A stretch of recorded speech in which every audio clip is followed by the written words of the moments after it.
And those listening out online, welcome to today's Friday night talk, live from Perth, Western Australia.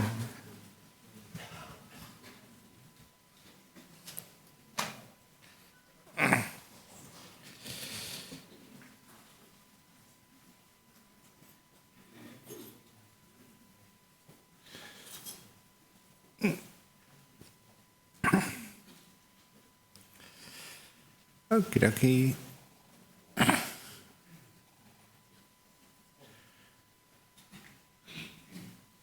Okay.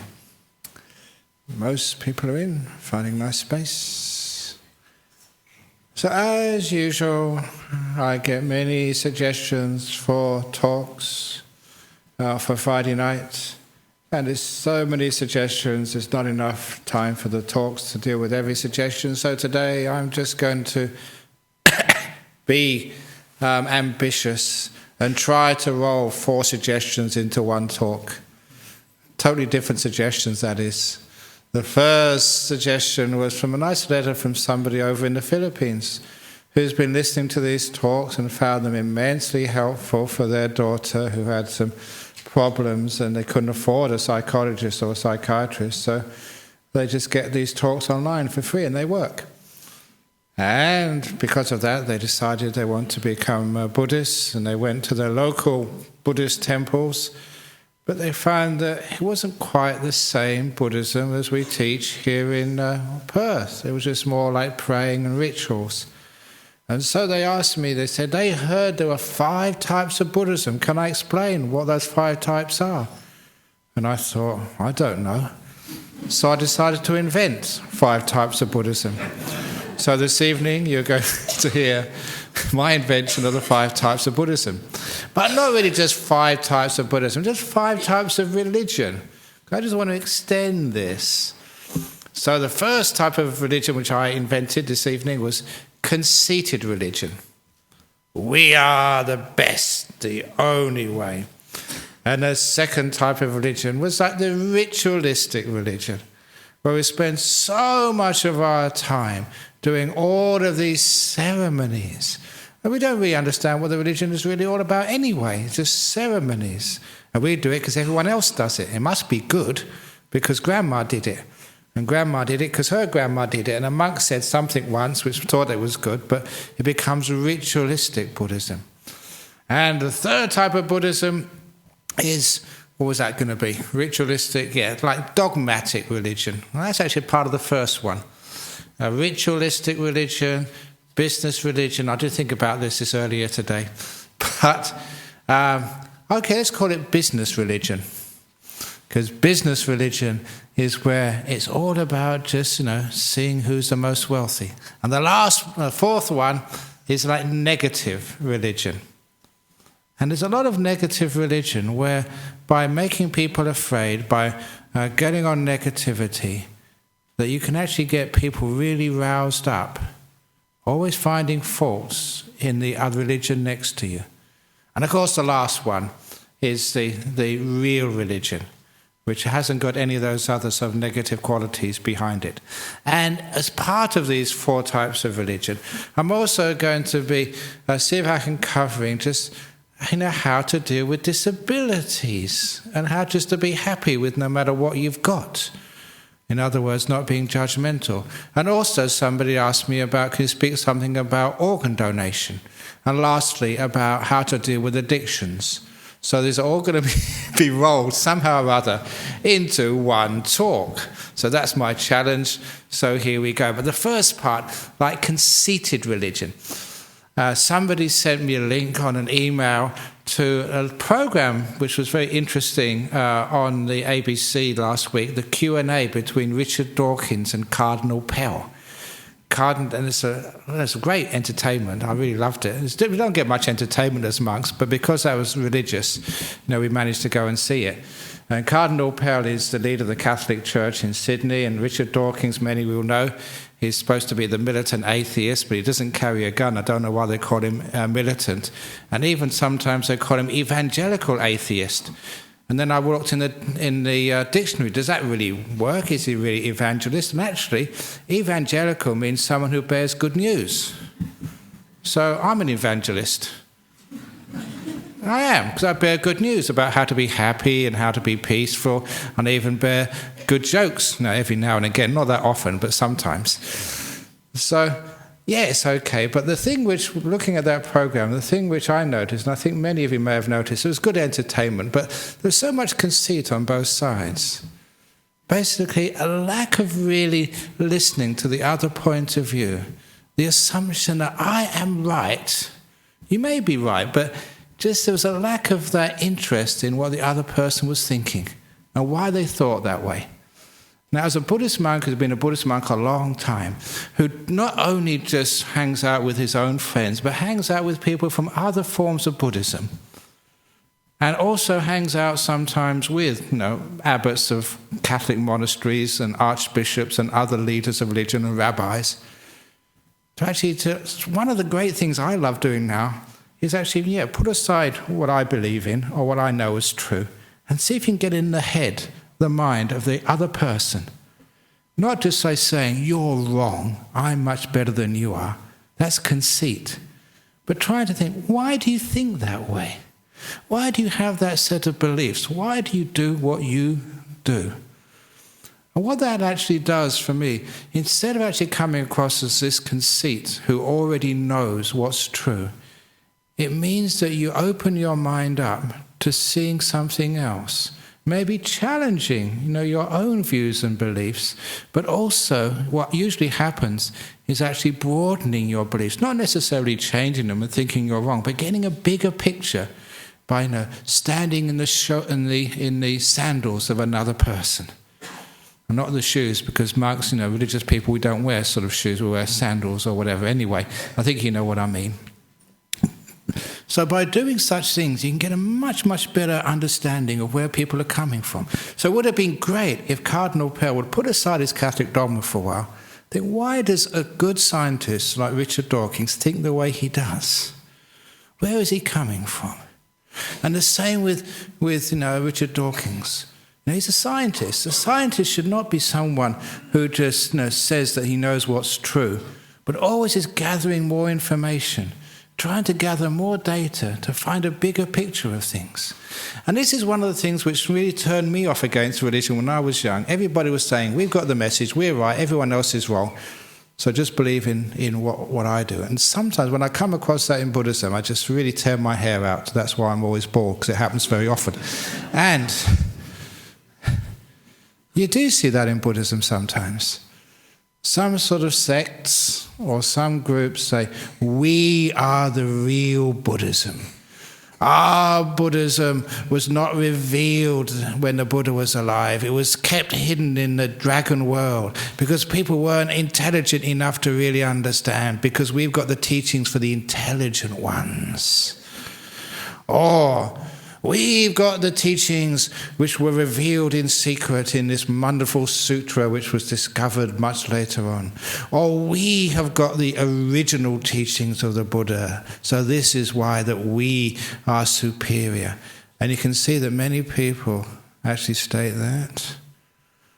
Or our teacher was enlightened, and so that we have the true teachings from the enlightened teachers.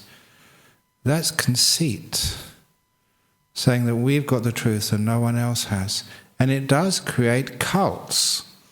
I really mean cults within Buddhism, which means that you only go to one temple, you never go to another temple. You never go to that dirty old temple down the road. All they do is just pray to the Buddha. You never go to that Nolamara temple. They just listen to jokes every Friday evening. It's not real Buddhism. You've got to be serious. Now, whatever it is, that is like it's a conceited Buddhism. And that, as far as I understand, that's got nothing to do with the real teachings. Everybody who comes here, you certainly have my permission and all the other monks and nuns' permission to go to any other temple or church or mosque or any other place. If there's a good talk being given there, go and listen. Because the wider the teachings, I say, the better. Just like at university. Yeah, I was studying physics, but there was many lecturers teaching. And actually, I was told, it's one of the great memories I have of Cambridge in those years, I was told when I first went up there by the senior tutor. He said, look, this is a great university. I know you're studying one subject, but there are lecturers and professors here who are experts in their field. Make use of the resources in this great university. Don't just go and study physics. Go to a philosophy lecture if that's what you're interested in. Go to a lecture in ancient Greek, even though you don't know a word of Greek, because there's some great philosophers and teachers here who will inspire you. Don't just stick to your particular subject. Go wide. Make use of the great resources which are here. And I think that is going against conceit to a way of understanding and knowledge and investigation which never says, I have it all, I know, and everyone else is stupid. Because such a thing has got nothing to do with religion. And if you start thinking like that, you know the results. That's where we have arguments. From conceit we get arguments, and from arguments we get violence and war. Only because we think that we know more than other people. And so how do we stop that conceit? It's just opening the door of our heart, opening our ears and listening to the other, and never thinking they're wrong. Instead of thinking, why do they think like that? Where are they coming from? That they have that different view. And when you can do that, you can get a much, much greater understanding. The classic example of this is something which I said in a talk about atheism and Buddhism some time ago. It was a question which I was asked by the great sort of Frank Brennan. You know, he was the person who was charged by our government in Australia of trying to introduce a human rights legislation into a constitution, Father Frank Brennan. I was doing a conference here in Perth in UWA some time ago. He was in the audience and I was presenting with Abbot Placid from the Benedictine monastery. And Father Frank Brennan, you know, he's a very sharp fellow, and he sort of asked me, he said, you're a Buddhist, I've been listening to you, obviously just, you know, not just a normal Buddhist who just spouts everything which I've heard before. What is the Buddhist idea of God? Now, most people would say that Buddhism doesn't believe in a creator God. Yeah, you can read that in books. But let's take it deeper. That would be conceited. And that's what sort of someone like Richard Dawkins was doing. Let's take it deeper to get a better understanding of the question. And so what I did, I said to Father Frank Brennan, this is my friend, Abbot Placid, next to me. He was a good friend. And I said, he's often told me, you know, in private, that he has a fundamental belief that everybody is searching for God. Now that's what he said. So I sort of respect that fellow, and this is what is a lack of conceit. Respect what the other person's saying. That's how they believe. Why do they think that? What's going on that they make that statement? So instead of negating it, you try and understand it. So you have to respect before you understand. So respecting his position, I tried to understand it, and I said, well, look, I respect what he says. What he's seen there is something which was true to him, and it's probably true throughout the whole world. So as a Buddhist, what do Buddhists seek? What are they seeking for? You know, from that sort of premise, I soon worked out that what Buddhists seek for is truth, understanding, respect, love, peace, happiness. Isn't that what you're seeking by coming here? And if that's what Buddhists are seeking, and this fellow next to me, my good friend I respect and love very much, he said that everyone's seeking for God. And this is what we're seeking for, then that must be what God is. Peace, love, kindness, what you're seeking for. And then, you know, Abbot Placid smiled, he said, yeah, I agree with that. And I agreed with it. So we had harmony with our God belief. Wasn't that wonderful? Now that's an example of what happens when you don't argue with each other, which is conceit. You try and understand each other. That is what religion is supposed to be doing. Not creating more barriers between people, but harmonizing between people. So wouldn't it be wonderful if you could sit, you know, with the leader of the Taliban and not say you're a terrorist, you're a bad guy or a bad woman, but to say, why? Where are you coming from? What is your belief? Why do you believe that way? And I think it would be amazing that if we put aside our conceit and our judgment and try to understand where they're coming from, and for them to reciprocate by trying to understand where we're coming from, maybe there can be some greater understanding. Because the biggest problem is the conceit that I've got the truth and you haven't, that I am right and you are wrong. Whenever there was an argument in the monasteries in Thailand when Ajahn Chah was around, he'd always talk to the two people who were arguing. And he said to the first person, he said this very often, he said, you are right, but not correct. You are correct, but not right. I thought that was a wonderful way of dealing with the argument. Because it's true that everyone has got a portion which is right, but not correct. Everyone is correct, but not right. That means we never actually understand each other. So conceited religion has nothing to do with what real religion is all about.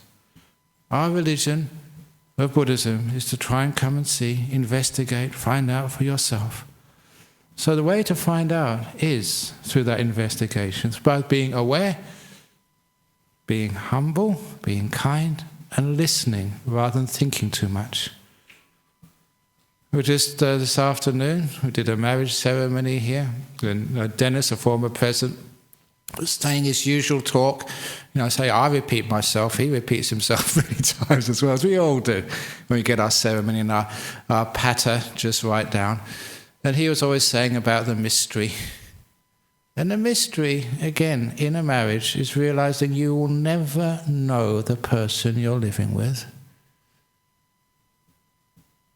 You will never know them. If you think you know them, you've lost the idea of what a relationship is all about. It's always discovering new things about the other person. Just as the same way you're always going to be discovering new things about yourself. Do you really know who you are? And you've been living yourself much longer than your partner. So of course we always discover new things about ourselves. That's the unfolding of this great investigation. And you will always be discovering new things about the truth of something like Buddhism or about religion. Never think that you know everything. If you do, you are one of those people who follow conceited religion, the sort of religion which creates arguments and wars and divisions between people. And if you don't have that conceited religion, then you have an opportunity where people of many different religions can be real good friends and can walk a path together, even though they're coming from different places. We can feed off each other and know much more. But a lot of that conceit comes from I am superior, you are inferior. And that's one of the places I can introduce now disabilities. Because sometimes people think, oh, you poor person, Ajahn Brahm, you went into the Hinayana, the lower vehicle, you're disabled by your path. You should join the higher vehicle. Or even that you follow Buddhism, you should have followed the great teachings of whoever it is. Sometimes people actually think that we're mentally disabled as monks. It was true, this is a true story. I love telling this story. See the monk sitting next to me? He's very quiet. That's what the attendant monk is supposed to do. He's supposed to be quiet and let me do all the speaking. Just like when I was here as a second monk with the former abbot Ajahn Chakra, and somebody was telling me there's lots of his talks in the library, you should actually listen to them, they're very good talks. And when I was his attendant, I would sit next to him being perfectly quiet. He would give all the talks, he would answer all the questions. But after being here in Perth for 6 months or 9 months, Ajahn Chakra went back to Thailand for a visit. So, of course, then I had to give the Friday night talk and answer all the questions. And after I'd given the first talk, this young 13 or 14-year-old girl came up and said, "That's amazing. You can talk. I thought you were mentally disabled." That's what she said to me. You know what 13, 14-year-old girls are like? Just because I was silent didn't mean I was disabled. It's just because it was rare, that's all. It's amazing just how people just can criticize you for such things. Just because you didn't talk, it didn't mean you were inferior at all. Just because a person sometimes suffers episodes of schizophrenia, it doesn't mean they're inferior at all. If they are sight challenged, if they are only got one leg, or whatever else you've got, which is not the same as anybody else, does that really make you inferior? Sometimes we have the stigmatism of mental illness and physical disabilities, which is again part of conceited religion, in the sense of being conceited, thinking, I am so superior because I don't have what you've got. And of course, I think you've all known that what happens is not just what you've got or what you're missing, but how you make use of that. That is the most important part of life. It's a standard description of the law of karma. Many people think the law of karma only means a way of retribution, of settling scores. You really hurt me, karma's going to get you. That is not the main meaning of the law of karma. The law of karma means whatever you've got in life, that's the ingredients you have. The law of karma means how are you using those ingredients. The standard description is the two people making a cake. One has got the very worst ingredients you could possibly imagine to bake their cake. They've got white flour, diabetically enriched sugar. They have cholesterol-enriched oil or butter. And they've got fruit, which is so hard that the American army want to use it as bullets. The very worst ingredients you can imagine. And the second person has got the best ingredients you can imagine. They've got organically grown whole wheat flour without any GM crops within 1,000 miles. And they've got beautiful canola oil, which apparently is cholesterol-free. And instead of sugar, they've got wonderful honey, pure honey, from next door to Bodhinyana Monastery. It's even holy honey, enriched by all these amazing Buddhist bees. And lastly, what else? They got fruit. They got fresh fruit from the orchards around Perth. Actually, no, you two come from Adelaide. They got the best fruit from Adelaide for our guests. So, which person bakes the most delicious cake? It's not always the person with the best ingredients, because the ingredients are only part of baking the cake. It's what you do with those ingredients is perhaps the most important of all.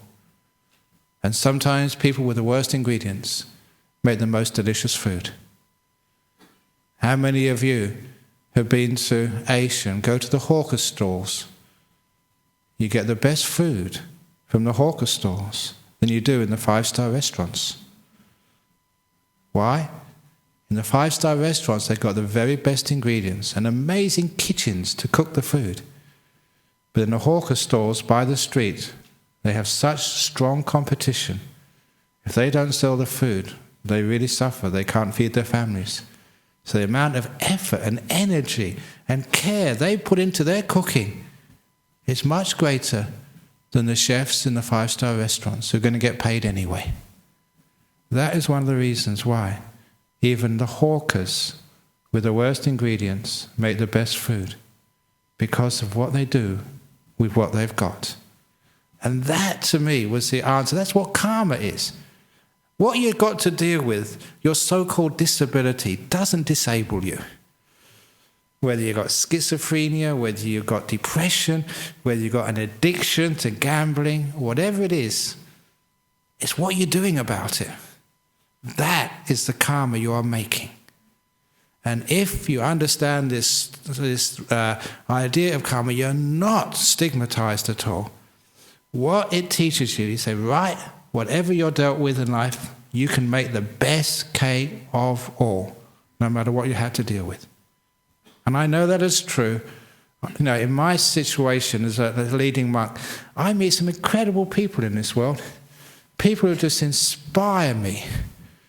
And these are not the people who've had an easy time in life. These are people who've really had it difficult, really had some terrible things happen to them in life. But my goodness, the way they've made use of that pain, of that tragedy, is just so uplifting. They've had some of the worst ingredients imaginable, and they've made such an incredibly delicious cake. And that's taught me there is no such thing as a disability. All there is the opportunity to use whatever you've got and bake a much better cake than those people who become lazy because they think they're okay.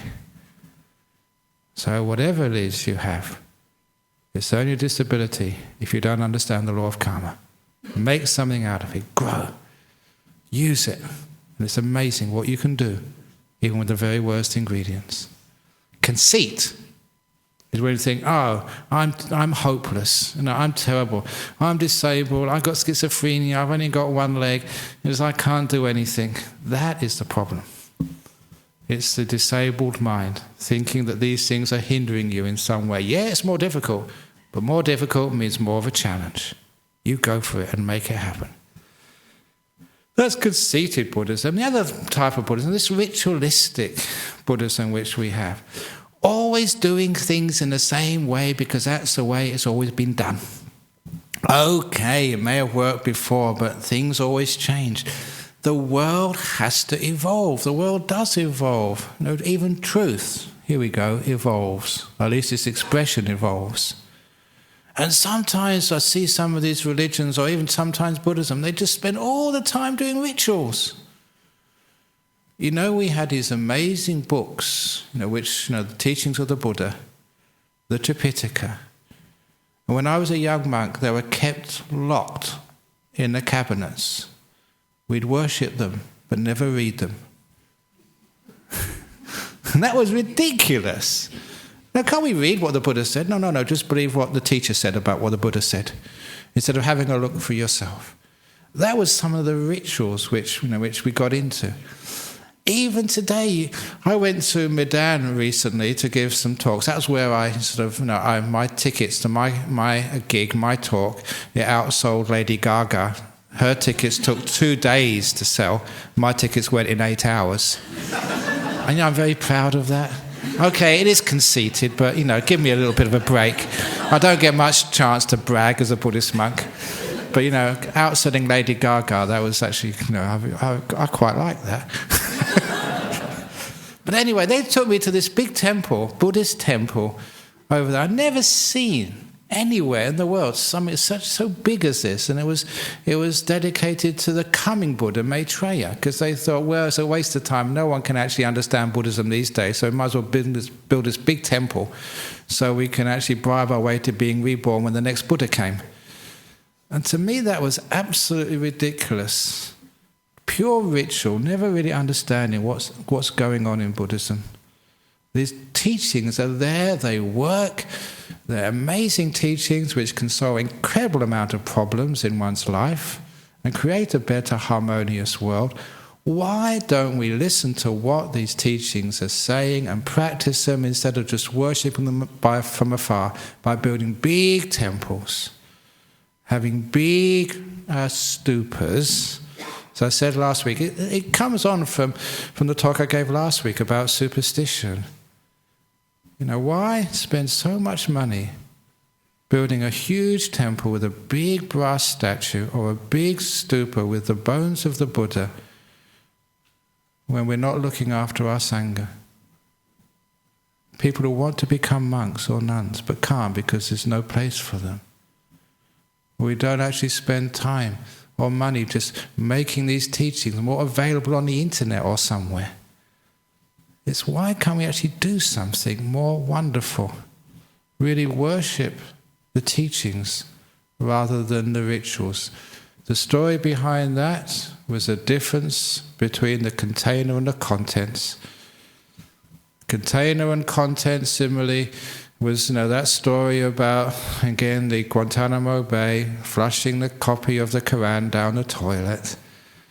Or just recently, apparently there's a photograph of US soldiers over the remains of suicide bombers. Yeah, that's not a nice thing to do. But it's much worse to go and kill out of revenge. That's much, much worse. But the thing is that sometimes we think, this is desecrating our religion. This is blowing up Buddha statues. This is putting books down the toilet. You know that story when that happened, a journalist called here, I answered the phone, they wanted to speak to me. Ajahn Brahm, you're a Buddhist leader who could speak English in Australia. Can you please answer this question? I've been asking this of all the religious leaders in Australia, now I've come to you. What would you do if somebody took a Buddhist holy book and flushed it down your toilet? What would be your reaction as a Buddhist leader? What would you do as a Buddhist? You know my answer, you've heard it before, many of you. I said, look, if somebody took a Buddhist holy book and flushed it down my toilet, the first thing I would do would be call a plumber. I would need to use that toilet. We are very practical, we Buddhists. And I said to them afterwards, I said, seriously, you can flush as many Buddhist books as you like down the toilet. You can blow up Buddha statues. You can burn down temples. You can even kill Buddhist monks and nuns. But I will never, ever allow you to destroy Buddhism. I will never allow you to destroy our peace, our forgiveness, our kindness. I will never allow you to destroy our non-violence. That I will never allow you to flush down the toilet. And I made the distinction, the powerful distinction between the container and the contents. The statues, the books, they're containers. What's the contents? The rituals, they are the containers. And we have so many rituals these days, we don't even know what the contents are. We have the books, we have the holidays, we have the rituals. But has anyone ever said, what are we doing that for? What is the contents of this? Last week I told you about some of the rituals we have in this temple and why we do them. When you understand the why, it makes sense. You understand the contents. Why we meditate. Meditation is not a ritual. Why we chant if we chant. Some places they chant so much, they just get sore throat. They never get anything out of it. They never think, if I chant a lot, then I'm going to go to heaven afterwards. Not the way you chant. They would never allow you in there with your bad voice. But it's not through the chant. It's what are you chanting? That's one of the reasons. I learned Pali. So when I chant, I know what these words mean. And my goodness, they're inspiring. When I chant them, they inspire me. It's like listening to teachings. So for me, it really works. For you guys, you want to know what you're chanting. And it's true, I must admit that sometimes I'm tired, I make mistakes. Sometimes I've done this, please forgive me, but at a wedding ceremony, by mistake, I did the funeral chanting. It must have been something, amongst sort of Freudian slip. Because the people didn't know, because it was in Pali, they hadn't got a clue what I was talking. They just said, sadhu, sadhu, sadhu. It was a funeral chant. And the couple survived. So you can see this is ritual. But some people say, that's bad luck. That's bad luck, Ajahn. But it's not bad luck. It's just what you make of it. You make your luck, like, with the disability thing. So some of the ritual, if we don't understand it, that is a sort of Buddhism which, again, destroys this beautiful message inside. The ritual is there for a purpose. If you don't understand what that purpose is, don't do the ritual. Don't just do, other people have done it, it must be right. No, find out why. Don't worship the containers, the contents, for goodness sake. And if other religions did the same, and all of Buddhism did the same, We may not have as many big temples. We may not have as many gold Buddha statues. We may not have as many Bodhi trees with big gold railings around them. We may not have as many stupas, but have many more Buddhists. Good people, kind people, who actually practice what the Buddha wanted and have much happier and healthier lives. And that's the main reason why we have these teachings. Not so we can build big monuments, but so we can build people and have happy, harmonious, healthy human beings. That is a monument which we want to build. That's the temple. Even a church is not the building, it's the people who come inside. A temple is not sort of the big statues or the big halls. The temple is the people who come there. Even when we first had Bodhinyana Monastery, all we had was a shearer's shed. That was our first place where we did our chanting and meditation. Ajahn Jacques would sleep there, I'd sleep on my door. You all know that story. If you don't, I'll tell you another time. But people would come and say, "Where's the monastery? Where's the monastery?" What do you mean? This is the monastery. It's already here. It's the people. It's the monks, the people who are here. That's the monastery. People, please, not things. The contents, not the containers. And then we won't have a ritualistic Buddhism. Also, we won't have a sort of this business Buddhism or business religion. Business religion is not just getting assets, it's getting people. I've got more followers than you have, nah. Because that is like where, instead of, I like going nah. Instead of just saying how wealthy you are, because that's what we call materialism in this world. There's something called spiritual materialism. How many followers have you got? How big is your temple? How many branch monasteries have you have? That's in Thailand. And that's a sort of materialism which is called like business religion. Seeing how many people you can get into your church, how big your church is, how magnificent it is. And there's something really wrong with that. With these great cathedrals and great buildings, and you think, gee, how much does that cost? Can't that money be used for better purposes? And it's a good point. Yes, it can. Our Buddhist society here, with the leadership of the monks and the nuns, we do keep it simple. There's no ornaments in these places. There's no elaborate sort of gilded chandeliers, and I hope there never will be, because this is actually teaching something really important. This is not a business about getting wealth or getting people.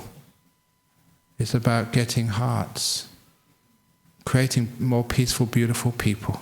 That's what we're in about. So if a Buddhism is a business Buddhism, there's something really wrong with it. And that's also why we never charge entry fee in this place. There is an exit fee. To get out the door you have to pay. We don't charge. That's what I was just suggesting. No entrance fee, but exit fees. So if you really don't like the talk, the earlier you want to leave, the more you have to pay. And if you stay for the whole talk, you can get out for free. Would that be a good idea?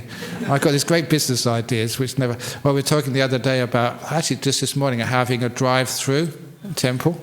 It'd be very easy, you just drive through, because you're very busy people, haven't got time to come all the time to the temple, so just drive in. And at the window you can actually ask whether you want blessing chanting or meditation instruction. You can actually tell which particular type of meditation you do, and then whether you want holy water or whether you want sort of a blessing for marriage or counselling for sickness or depression. You press the button and you go to the next window, and then they give you the earphone and gives you that counselling for depression. Thank you very much.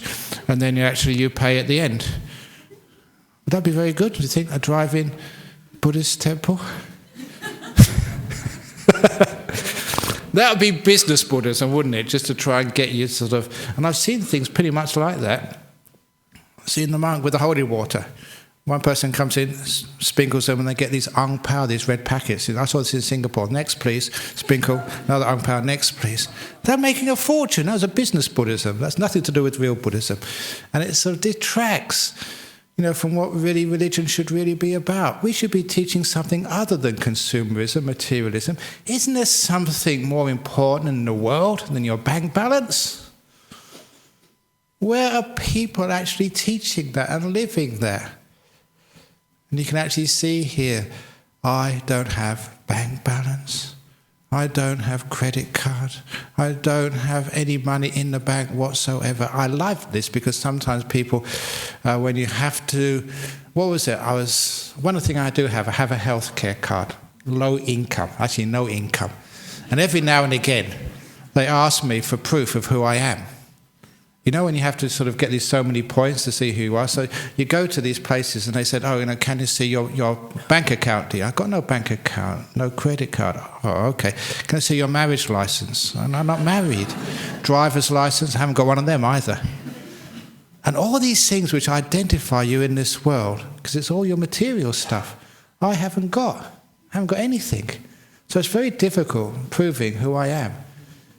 In fact, once I was challenged. I was in Melbourne Airport flying off somewhere, and they wanted proof of who I was, and I didn't have anything, except I did have a couple of copies of my book.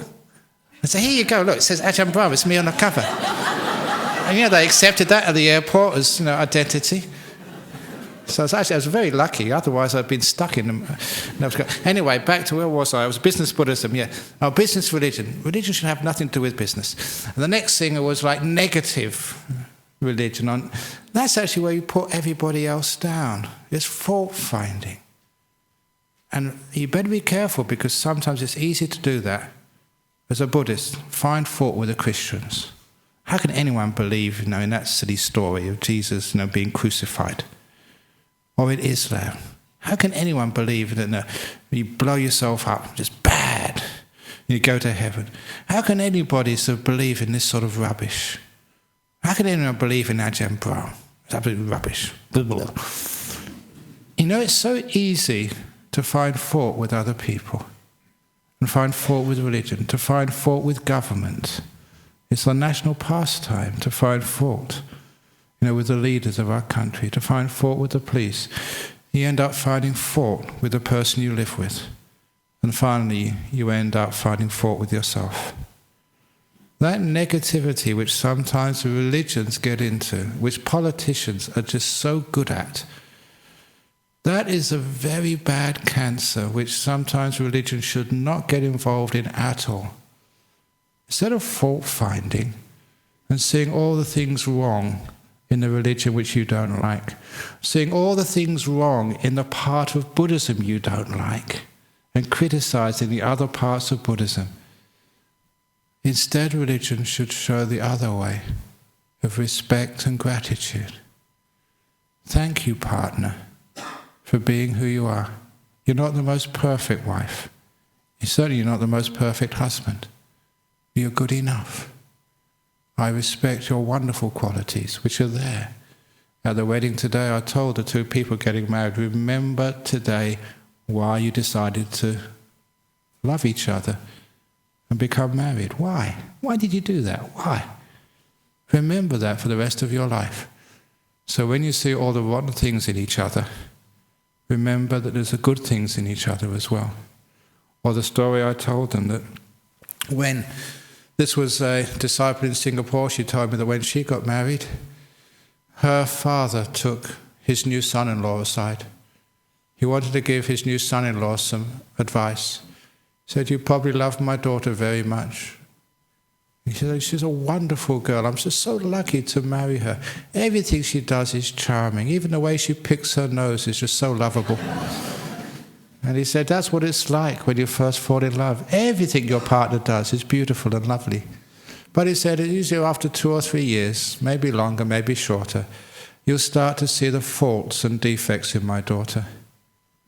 You start to be critical of her and fault-finding.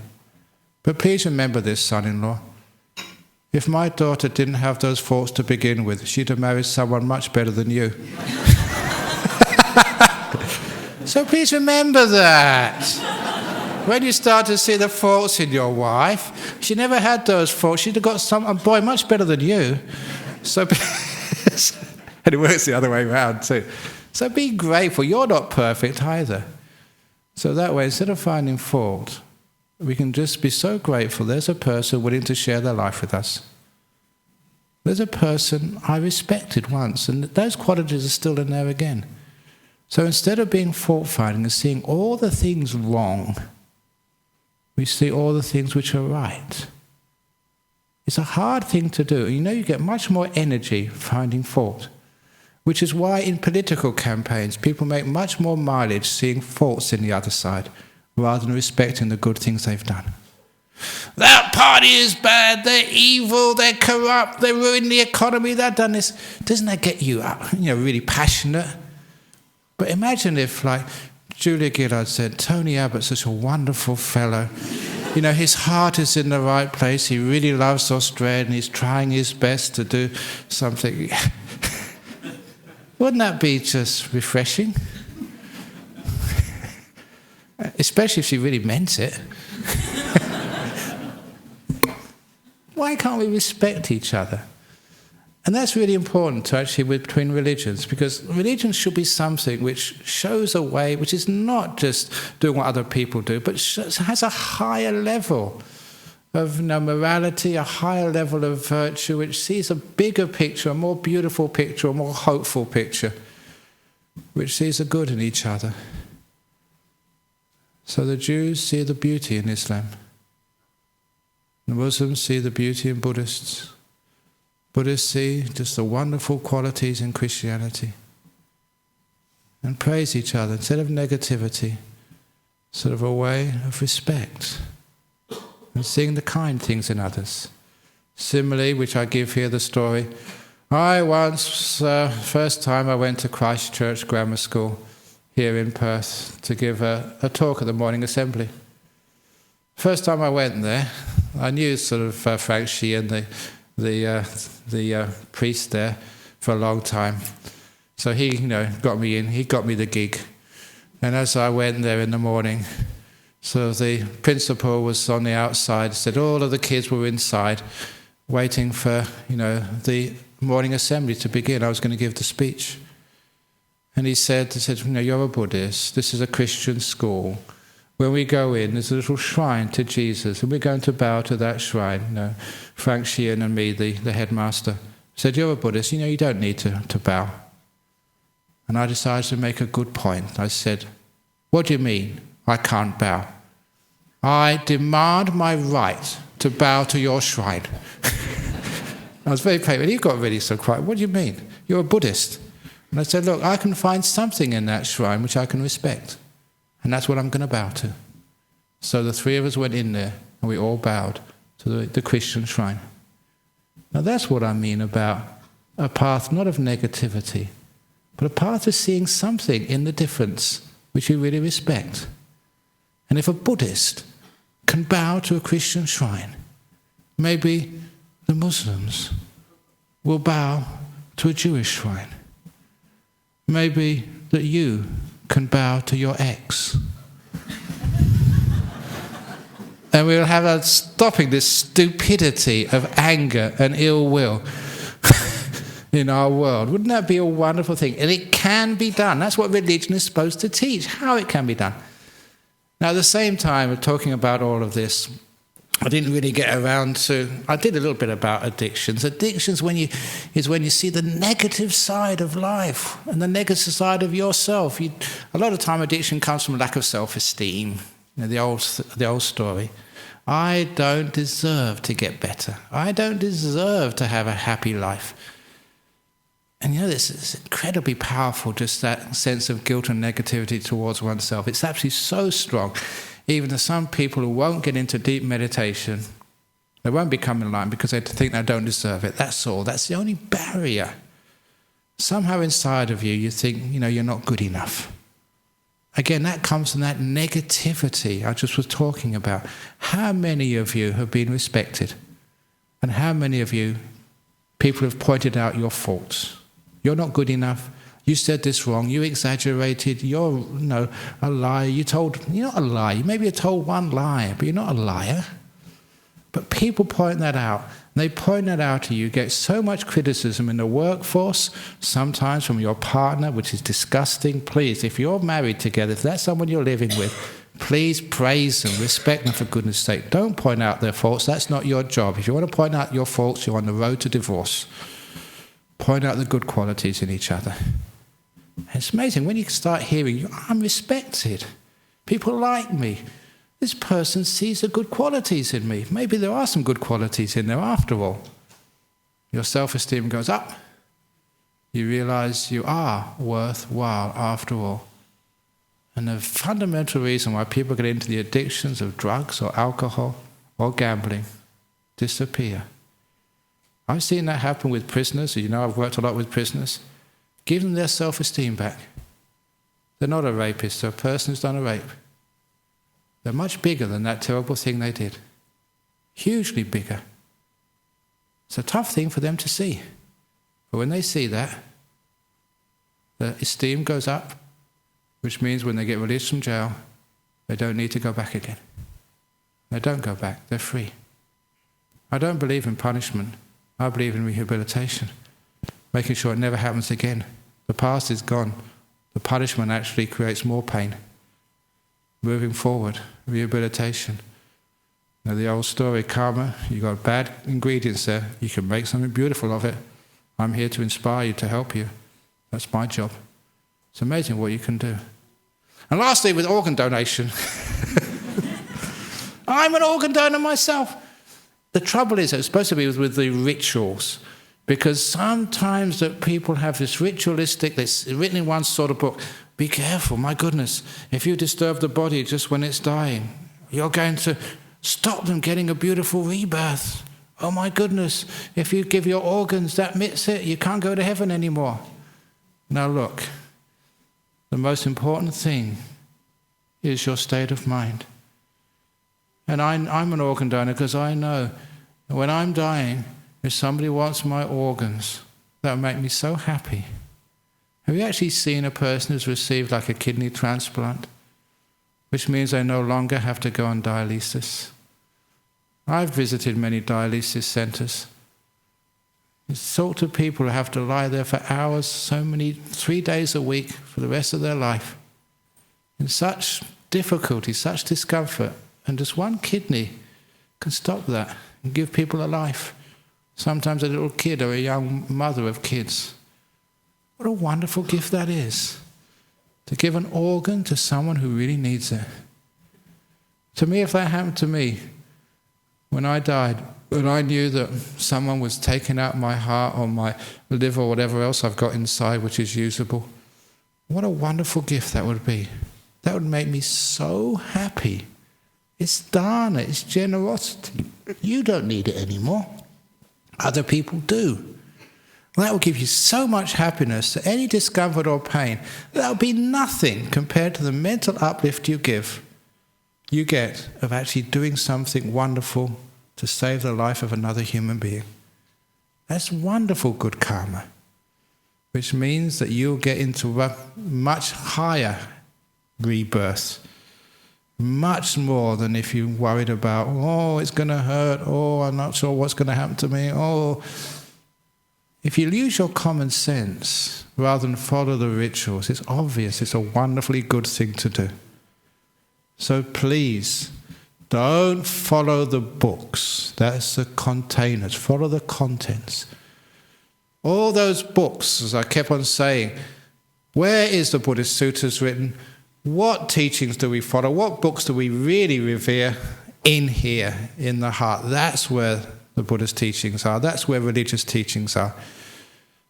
So that's where it is. Follow your heart. It feels the right thing to do. If it feels the right thing to do, it usually is. So be an organ donor. It's a wonderful thing to do. And I guarantee you that if you give your organs when you die, you will never, ever regret it. So go for it. Give the whole lot.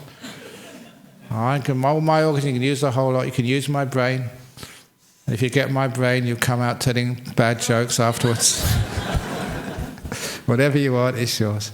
It's not mine anyway. You've been feeding this body for the last 38 years. So I don't own this body anyway. It belongs to the Buddhist Society of West Australia. You can use it for whatever you want. So those are the 5 types of religion. as I intended it. Number one, conceited religion. We're better than you are, which means we never listen to each other, we argue. The next one was ritualistic religion, where we follow the containers, not the contents. And the third one was business Buddhism, where we just worry about how many converts we can get and how big our temples are and how rich we are. And the fourth one was negative Buddhism, or negative religion, where we would tend to put down each other rather than respect each other. It's too easy to find fault with other people or other religions. And religion, we should follow a different path and respect one another and see the good in other things. Let other people find the faults. We're going to find the good. And then lastly, which is the opposite of all that, real Buddhism or real religion, which is the opposite of the other four. That's number 5. I think I just made it. Thank you very much.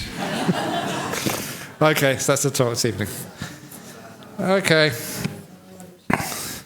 Now we've got 3 questions here from overseas, from Indonesia, from Florida and Scotland. That's actually just a nice wide area. First question, does or can meditation cure disease? Of course it can heal disease. The mental disease is the first thing which it heals.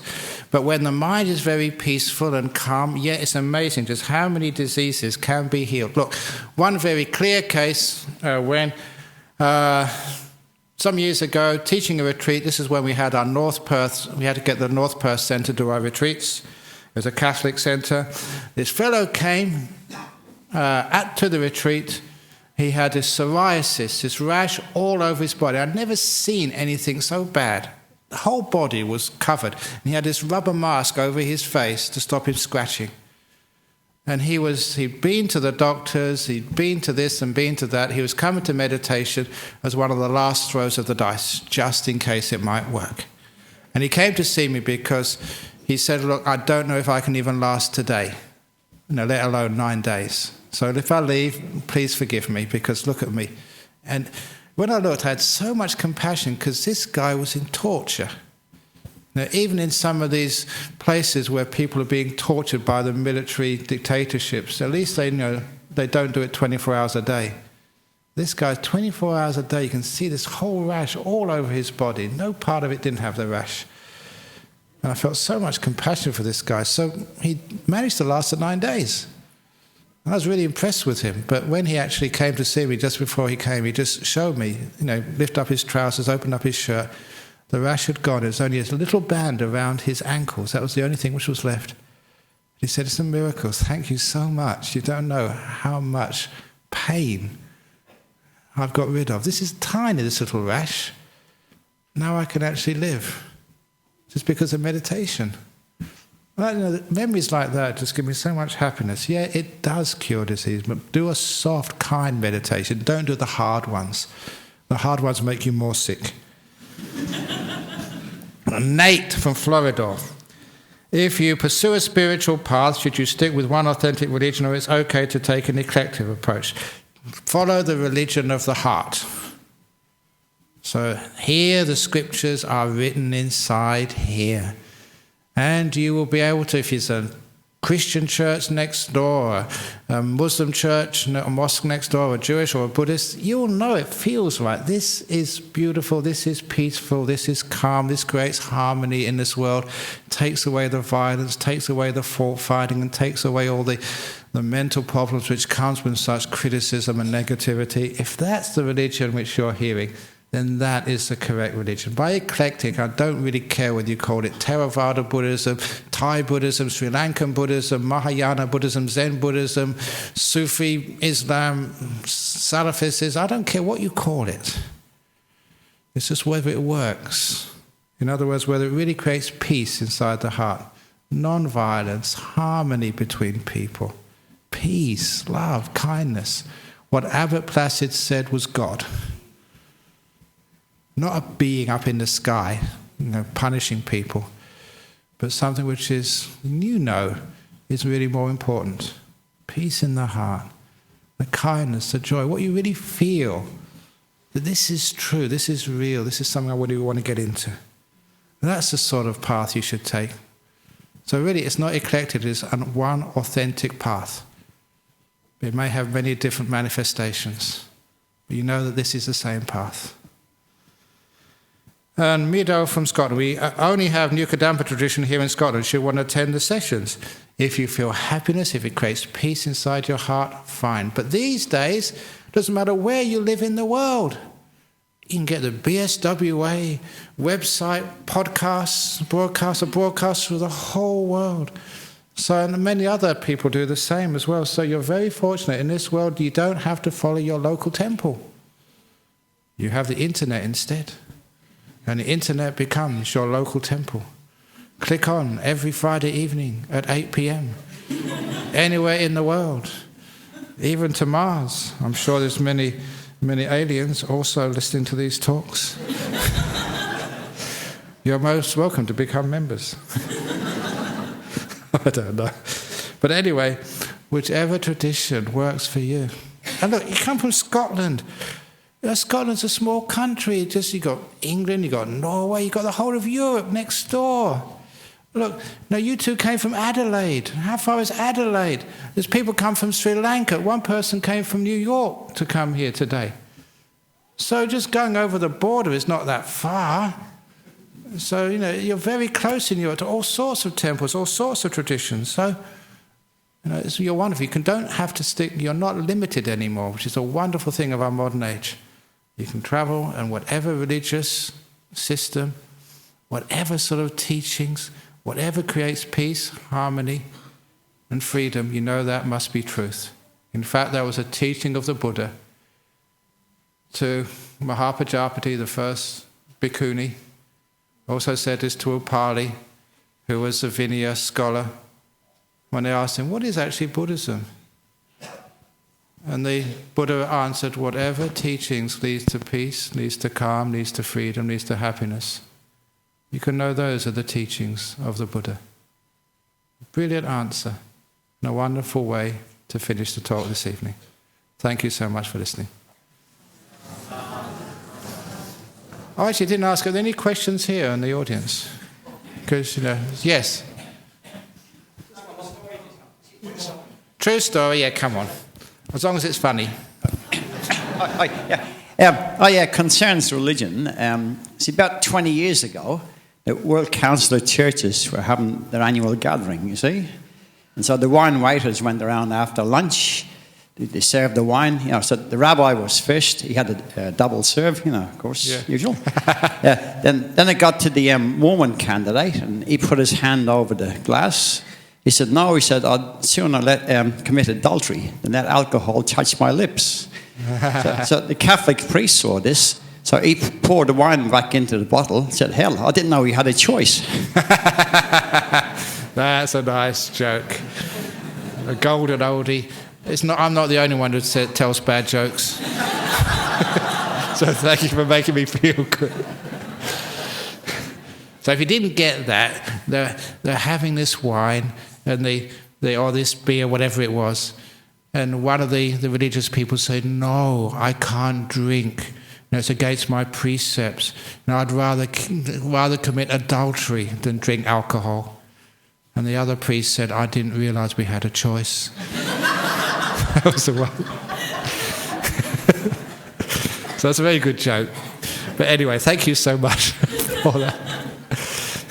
Okay, so I think we can finish off tonight. Is there any more? No, we did the announcements before.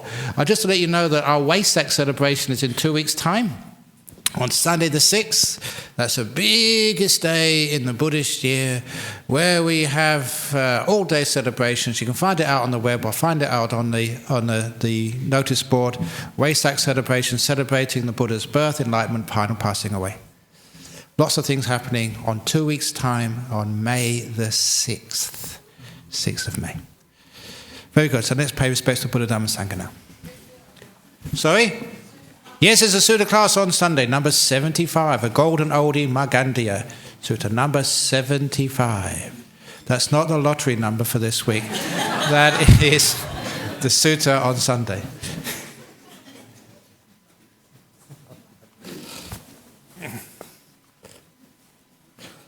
Arahang Samma Sambuddho Bhagava Buddhang Bhagavantang Abhivademi. Sawakato Bhagavata Dhammo Dhammang Namasami Supatipano Bhagavato Sawaka Sangho Sanghang Namami.